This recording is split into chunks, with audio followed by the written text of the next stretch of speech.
Welcome to the AHA Guidelines on the Go app. This is the quick start guide for the recently released atrial fibrillation 2023 guidelines. We'd like to show you how to use the interactive decision-making algorithm for anticoagulation, which incorporates the CHA2DS risk score as well as the ATRIA and Garfield atrial fibrillation calculator scores for shared decision-making with your patients with atrial fibrillation. The home screen on the app provides an array of all the most up-to-date AHA guideline and CPR-related materials. For this demonstration, we will focus on the AFib 2023 clinical practice guidelines that were released in November 23. Once you tap on the Atrial Fib 2023, you're going to see a landing page with options for providing clinician support for the diagnosis and management of AFib, and access to the interactive algorithm, which you can see is the third tile over from the left. When you click on that tile, then you will see an algorithm that appears. And one of the decision steps is to go ahead and determine the CHA2DS score.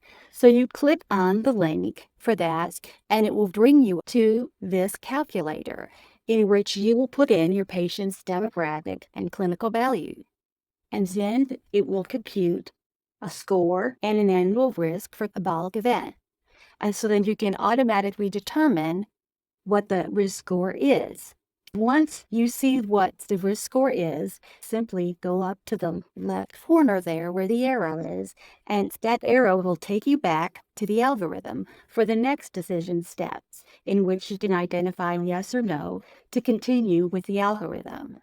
And it's important to note, as you move down through the algorithm, you will also see options. There'll be 4 options at the bottom, depending on the decision you are making for your patient. And there is a selection that says none of these.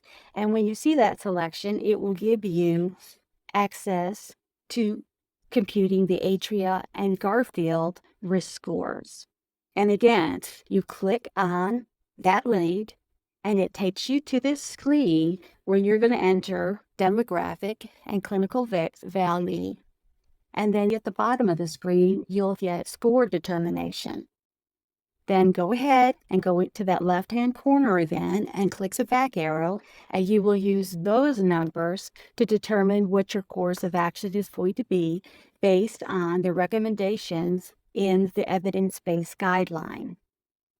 I'd like to call your attention to some additional functionality in the app. There's 3 dots on the upper right-hand corner in which you can access to input notes, as well as bookmark the tool, as well as share the page with your colleague. You'll notice that on the navigation bar, if you click on My Library, you'll be able to access those areas which you have saved in the app. If you don't have the Guidelines on the Go app, you can download for an iOS system and for Android. We hope you find this app very helpful in the care of your atrial fibrillation patients. Thank you.